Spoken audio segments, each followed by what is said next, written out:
یعقوب بن عبد الرحمن نے بیان کیا، ان سے عمرو بن عمرو نے اور ان سے انس بن مالک رضی اللہ عنہ نے کہ نبی کریم صلی اللہ علیہ وسلم نے ابو طلحہ رضی اللہ عنہ سے فرمایا کہ اپنے بچوں میں سے کوئی بچہ میرے ساتھ کر دو جو خیبر کے غزوے میں میرے کام کر دیا کرے جب کہ میں خیبر کا سفر کروں۔ ابو طلحہ اپنی سواری پر اپنے پیچھے بٹھا کر مجھے انس رضی اللہ عنہ کو لے گئے۔ میں اس وقت ابھی لڑکا تھا، بالغ ہونے کے قریب۔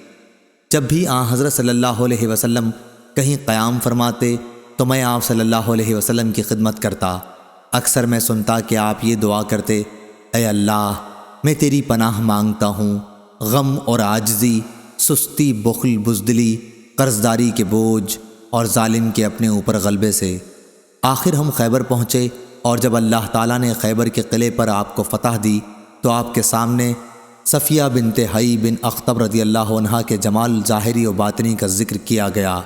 ان کا شوہر یہودی لڑائی میں کام آ گیا تھا اور وہ ابھی دلہن ہی تھیں، اور چونکہ قبیلے کے سردار کی لڑکی تھی اس لیے رسول کریم صلی اللہ علیہ وسلم نے ان کا اکرام کرنے کے لیے انہیں اپنے لیے پسند فرما لیا۔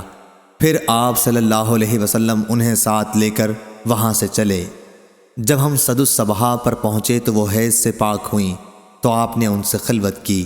اس کے بعد آپ نے حیض، کھجور، پنیر اور گھی سے تیار کیا ہوا ایک کھانا تیار کرا کر ایک چھوٹے سے دسترخوان پر رکھوایا اور مجھ سے فرمایا کہ اپنے آس پاس کے لوگوں کو دعوت دے دو، اور یہی حضرت صلی اللہ علیہ وسلم کا حضرت صفیہ رضی اللہ عنہا کے ساتھ نکاح کا ولیمہ تھا۔ آخر ہم مدینہ کی طرف چلے۔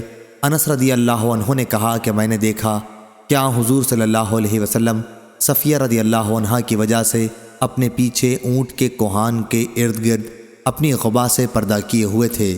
سواری پر جب حضرت صفیہ رضی اللہ عنہا سوار ہوتی تو آپ صلی اللہ علیہ وسلم اپنے اونٹ کے پاس بیٹھ جاتے اور اپنا گھٹنا کھڑا رکھتے، اور حضرت صفیہ رضی اللہ عنہا اپنا پاؤں حضور اکرم صلی اللہ علیہ وسلم کے گھٹنے پر رکھ کر سوار ہو جاتیں۔ اس طرح ہم چلتے رہے اور جب مدینہ منورہ کے قریب پہنچے تو آپ نے احد پہاڑ کو دیکھا اور فرمایا، یہ پہاڑ ہم سے محبت رکھتا ہے اور ہم اس سے محبت رکھتے ہیں۔